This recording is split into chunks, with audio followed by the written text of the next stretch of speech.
그러므로 저기 지속 가능한 발전을 포용하는 동시에 권력을 분배하는 국가 통치의 전통을 조선시대 때부터 지니고 있었다.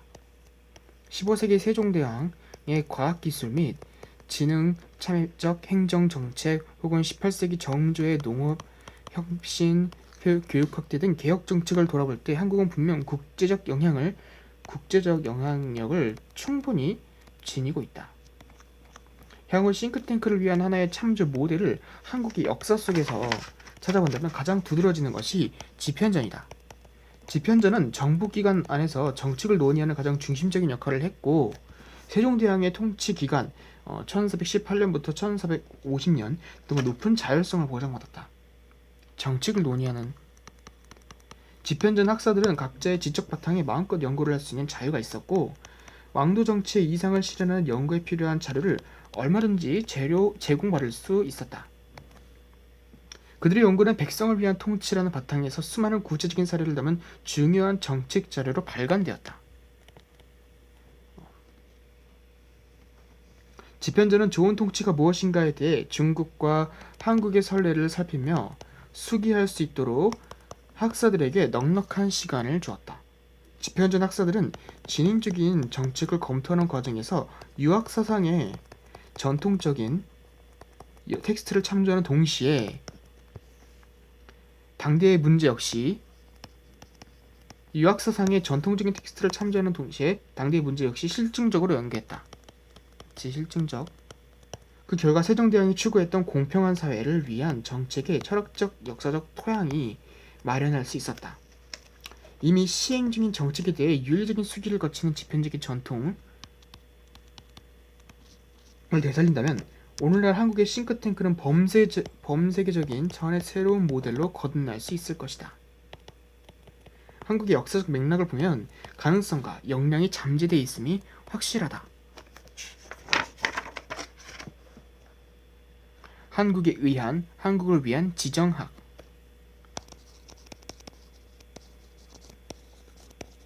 위한, 지정학. 2부. 자, 6대 주기의 종언을 맞이한 한국. 종언. 박근혜 전 대통령을 향한 촛불 시위가 종결되었으니 이제 광화문도 잠잠해지지 않겠냐는 이야기가 많다. 하지만 나는 결코 그렇게 생각하지 않는다. 더 거대한 불협화음이 대한민국에 도사리고 있다고 불확실하고 불안한 미래에 대한 생생한 두려움도 남아있다. 그 두려움의 일정 부분은 정부, 기업, 직면한 사회 문제를 보도하는 언론의 완전한 무능력의 결과다. 남북만 분단된 것이 아니라 서울 종로마저 동서로 분단됐다. 시청 광장에서 보수 세력은 태극기를 돌고 천안함을 추모하고 광화문 광장에서는 세월호를 추모한다. 토요일마다 사드 배치 반대 시위도 열리고 있다. 요즘 내가 만나는 한국 사람들은 무척 혼란스러워하는 모양새다. 이들이 이토록 당혹스러워하는 모습을 나는 지금까지 본 적이 없다. 평소처럼 웃으면서 일상생활을 영위하고 있지만 그들은 자신에게 닥칠 미래를 예감하고 있지 못하고 있다. 자신의 우려를 논리정연하게 표현조차 못하고 있다. 이러한 혼란은 현재 한국을 둘러싼 6대 역사주기가 거의 한꺼번에 끝나는 과정에서 발생한다. 6대 역사주기라니. 그게 뭘까? 한국인들은 가게나 기업의 폐업, 반정부 시위의 정부 탓으로 돌리고 있다. 하지만 한국의 지탱의용 문화, 가치세계의 변화를 살필 필요가 있다. 변화는 상상 외로 거대해서 오히려 눈에 보이지 않는다.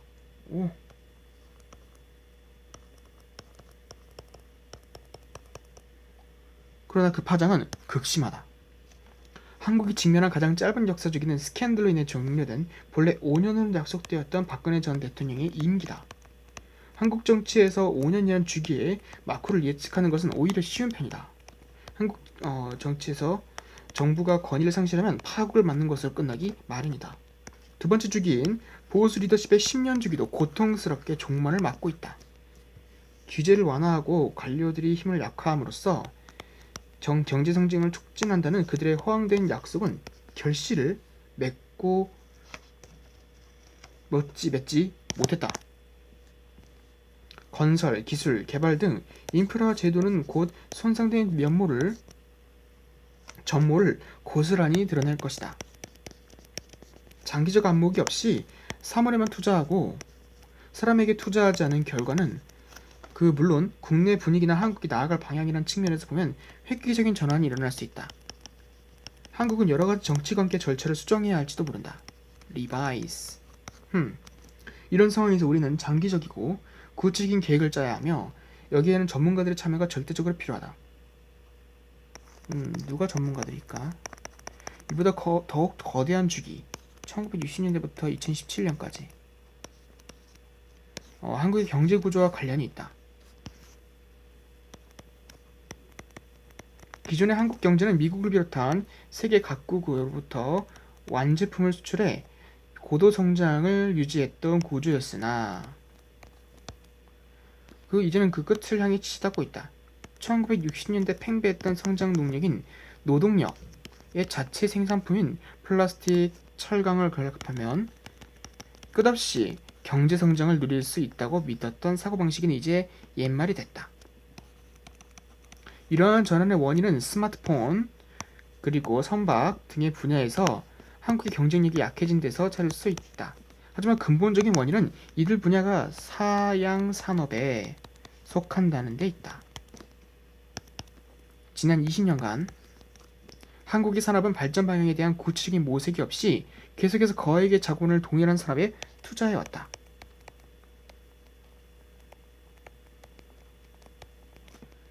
근데 사양 산업이 뭐지?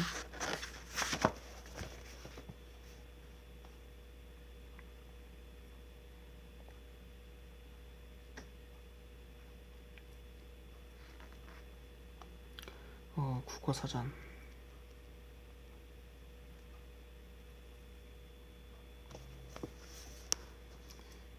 사양산업. 사양산업이구나. 사양산업이란 사회, 경제, 기술 혁신 따위의 형세 변화에 대응하지 못하고 쇠퇴해가는 산업. 그게 바로 사양산업인데 사양산업에다 한국이 투자를 하고 있구나. 근데 20년간 한국의 산업의 발전 방향에 대한 구체적인 모색이 없이 계속해서 거액의 자본을 동일한 사람이 투자해왔다. 이제는 신산업 창출을 위한 기존의 주력 산업을 탈피해야 하는데 아무도 결정을 내리지 못하고 있다. 테슬라는 전기차를 비롯해 많은 실험을 하고 있다. 하지만 현대자동차는 혁신과 계획을 부르짖는 홍보물만 눈에 띌 뿐 실제로 혁신이라고 할 만한 것은 거의 없는 듯하다. 혁신, 현실. 자, 이대로 간다면 미래는 제한적일 수밖에 없다. 한국은 지금까지도 수출 주도의 경제 성장이야말로 성공으로 가는 가장 효율적인 방법이라고 생각해왔다. 성과가 없는 경우 더 열심히 일하고 더 많은 혁신을 추구하면 된다고 생각했다. 그러나 정부 예산을 사양산업에 쏟아붓는다면 필연적인 결과를 막을 수가 없다. 1960년대 한국의 고민은 어떻게 하면 국내 농업 생산을 증진시키고 국민의 복지를 향상시킬 것인가 했다. 당시와 마찬가지로 미래의 한국은 이 근본적인 고민을 다시 하게 될지도 모른다. 하지만 이게 전부가 아니다. 아래로 더 큰 주기가 곧 종언을 고하려고 한다. 아이고, 종언 왜 이렇게 많아? 네 번째, 거대한 주기 1945년부터 2017년까지, 즉 국제 정치에 있어 미국이 주도하는 시기가 끝을 향하고 있다. 아이고, 미국 어떡하냐? 미국은 여전히 세계화의 노력을 기울이고 있는 듯 보이지만 실은 세계화에서 멀어지고 있다. 이제 우리는 트럼프 정권이 충분한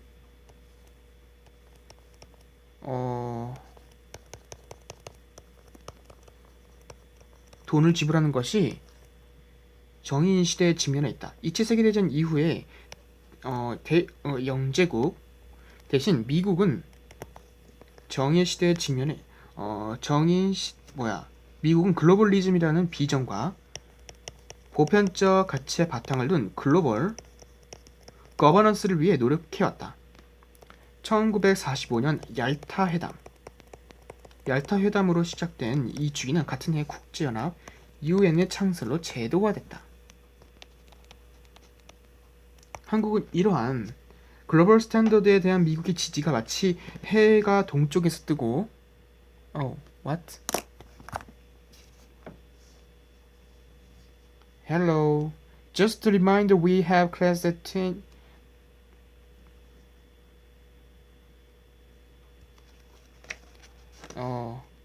Just a reminder we have class at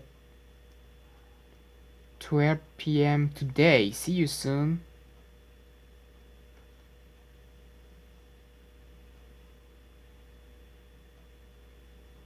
Okay. See you later.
But I know 알고 있었는데